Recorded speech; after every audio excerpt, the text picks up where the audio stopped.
पुरुषोत्तम मास म्हणजे धोंड्याचा महिना, अधिकचा महिना. बघा, धोंड्याच्या महिन्यात आपण लेक जावयाला धोंडे जेवण बनवतो किंवा त्यांना काही ना काही वाण देतो, जेणेकरून आपल्याला पुण्य लाभेल. बघा, या महिन्यात आपण जे काही दान धर्म पुण्य जप तप साधना अनुष्ठान जे काही करू ते अक्षय होऊन जाते. आणि या काळात केलेलं जे दान असतं ते खूप महत्त्वाचं मानलं जातं, म्हणजेच त्याचं खूप महात्म्य आहे. तर मग आपण फक्त लेक जावयाला धोंडे जेवण करायचं का किंवा वाण द्यायचं का, बाकी कोणाला करायचं नाही का? तर बघा, आपण आपल्या आईला म्हणजे एक कृतज्ञता म्हणून किंवा तिने आपल्याला जन्म दिलेला असतो म्हणून आपल्याला तिची ओटी भरायची आहे आपल्या आईची, आणि कृतज्ञता व्यक्त करायची आहे. तिने आपल्याला जन्म दिलेला असतो, आता ती आपल्याला करते. याचा अर्थ असा नाही आहे की फक्त लेक जावयाला करायचं असतं. लेकही स्वतःच्या आईची ओटी भरू शकते. मग ती कशी भरायची किंवा त्यासाठी काय करायचं, कधी भरायची, आणि त्या ओटी भरण्याच्या सामानामध्ये काय काय लागणार आहे किंवा काय काय घ्यायचं, हे सगळ्या गोष्टींची माहिती आज आपण घेणार आहोत. व्हिडिओ शेवटपर्यंत स्किप न करता बघा आणि आवडला तर लाईक करा. तर बघा, धोंड्याचा महिना म्हणजेच अधिक मास हा 17 मे पासून 15 जून पर्यंत असेल. मग या महिन्यात तुम्ही कधीही तुमच्या आईची ओटी भरू शकता. तर याला असं कोणतंही मुहूर्त नाही किंवा असं तिथी नाही आहे की तुम्ही याच टाईममध्ये तुमच्या आईची ओटी भरायची आहे. तर बघा, यामध्ये आपल्याला मंगळवार किंवा शुक्रवार सहसा ओटी भरण्याचा प्रयत्न करा, कारण मंगळवार आणि शुक्रवार हा देवी आईला समर्पित असे 2 वार आहेत आणि देवी आईचे उपासनेचे 2 वार असतात. म्हणून आणि आपली आई म्हणजे देवी आईचं स्वरूप असते, त्यामुळे मंगळवार आणि शुक्रवार होईल तेवढं तुम्ही तुमच्या आईची ओटी भरण्याचा प्रयत्न करा. अन्यथा जर तुम्हाला नाहीच जमलं तर एखाद्या कोणत्याही दिवशी तुम्ही धोंड्याच्या महिन्यात तुमच्या आईची ओटी भरू शकता. तर बघा, आता यामध्ये तुम्हाला ओटी भरताना कोणकोणत्या वस्तू लागणार आहेत ते बघूयात. बघा, याच्यामध्ये सगळ्यात महत्त्वाचं आहे, तुम्हाला तुमच्या आईला एक साडी घ्यायची आहे. तुमची यथाशक्ती असेल तर घ्या, क्षमता असेल तर घ्या, अन्यथा तुम्ही एक ब्लाऊज पीस देखील घेऊ शकता. याच्यामध्ये तुम्हाला सगळ्यात महत्त्वाचं असेल, हिरव्या बांगड्या तुमच्या आईला भरायच्या आहेत. जर हिरव्या बांगड्या नाही म्हणजे भरणं झाल्या तर त्या हिरव्या बांगड्या भरण्यासाठी तुम्हाला तुमच्या आईला पैसे द्यायचे त्या बांगड्या भरण्याचे. आणि त्याच्यावर हळदी कुंकू गजरा खूप महत्त्वाचा आहे. बघा, देवी आईला गजरा अतिशय प्रिय आहे आणि गजरा दान केल्याचेही महात्म्य खूप आहे. कारण गजऱ्याशिवाय ओटी आपण घरात सुवासनी वगैरे घालतो तेव्हा गजरे आपण देतो, प्रत्येक सुवासनीला देतो, तेव्हा बघा किती छान वाटतं आणि असं वाटतं परिपूर्ण आपण जे काही केलं ते परिपूर्ण झाले आहे आणि सगळे हसत खेळत आपल्या घरी जातात, तेव्हा खूप छान वाटतं. आणि म्हणजे हे संपन्नतेचं एक लक्षण आहे, त्यामुळे गजरा दान केल्याचंही खूप महत्त्वाचं मानलं जातं. त्यानंतर हळदी कुंकू झाल्यानंतर गजरा झाल्यानंतर त्याच्यामध्ये सगळ्यात महत्त्वाचे म्हणजे तांदूळ खोबऱ्याची वाटी नाणे ह्या गोष्टी तुम्हाला त्याच्यामध्ये घ्यायच्या आहेत. सगळ्यात महत्त्वाचं आहे ब्लाऊज पीस, तांदूळ, गजरा, हिरव्या बांगड्या आणि हळदी कुंकू, हे खूप महत्त्वाचं मानलं जातं. आणि ज्या सुवासिनीचे जे गोष्टी असतात, मेहंदीचा कोन असो किंवा अजून दुसरं टिकल्याचं पाकिट असो, अशा सगळ्या बऱ्याच गोष्टी असतात सुवासिनीला देण्याकरिता, मग त्या तुम्ही एक्स्ट्राच्या घेऊ शकता, त्याच्यावर ठेवू शकता आणि ते दान करू शकता. त्यानंतर तुम्हाला सुकामेवा जो असतो म्हणजे ड्रायफ्रुट्स, ते 33 घ्यायचे आहेत. आता तुमच्या यथाशक्तीनुसार बदाम घ्या किंवा काजू घ्या किंवा सगळे 33 वस्तू घ्या आणि त्या ओटी भरताना ओटीत घाला.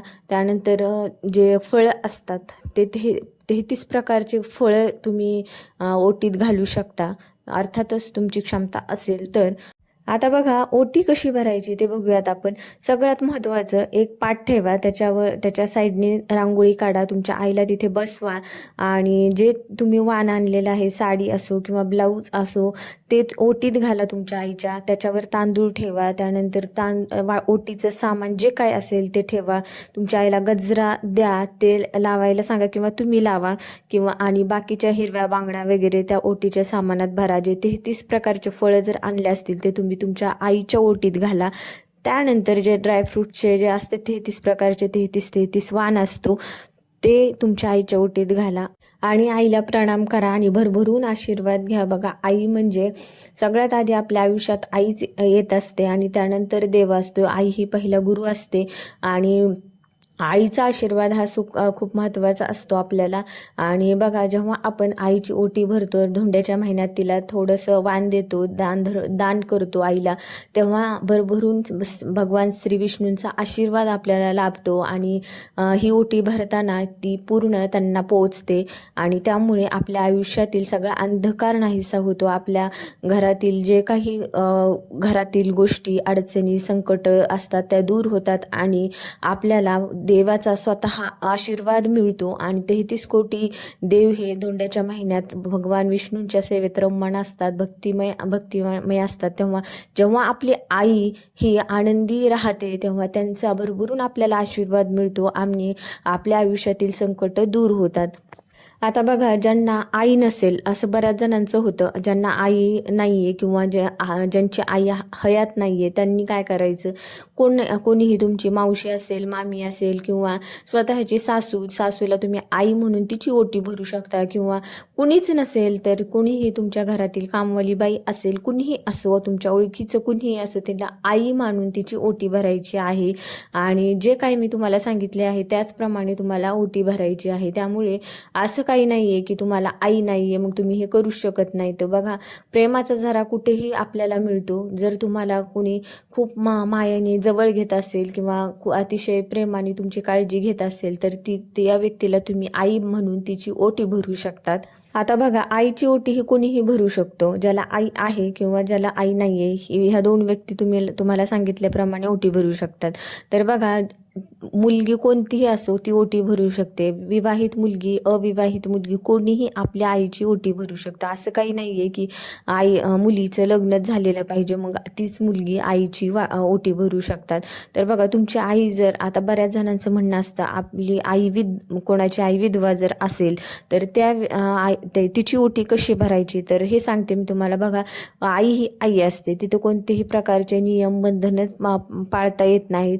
तर बघा, जरी तुम्हाला वाण देता नाही आला सवासणीचा तुमच्या आईला, तर तुमच्या आईला साडी, चोळी वगैरे घेऊ शकता तुम्ही. ज्या काही तुम्हाला विवाहितेचा जे गोष्टी आहेत त्या सोडून तुम्ही साडी, चोळी वगैरे, नऊवार नेसत असेल तर नऊवार किंवा सहावार नेसत असेल तर सहावार, ह्या गोष्टी घेऊ शकता. ब्लाऊज पीस घेऊ शकता किंवा सुकामेवा, फ्रूट्स हे तुम्ही दान करू शकता, वाण म्हणून देऊ शकता. असं काही नाही आहे की फक्त तुम्ही सवासणीलाच हे वाण देऊ शकता. फक्त तुम्ही, आपली आई ही आई असते. आणि बघा, या महिन्यात म्हणजेच अधिकच्या महिन्यात विष्णू लहरी या पृथ्वी तलावर अधिकतम असतात, म्हणजे त्यांचा वास जास्त असतो आणि नकारात्मक शक्तींचा वावर कमी असतो. त्यामुळे या महिन्यात होईल तेवढं दान, धर्म, जप तप करण्याचा प्रयत्न करा आणि आपलं आयुष्य सफल करा. असं प्रत्येक वेळेस मला होत नाही किंवा घरात खूप लहान मुलं आहेत किंवा मी जॉब करते, घरात खूप कामं असतात, हे बरेच कारण असतात. कारण न देण्याचं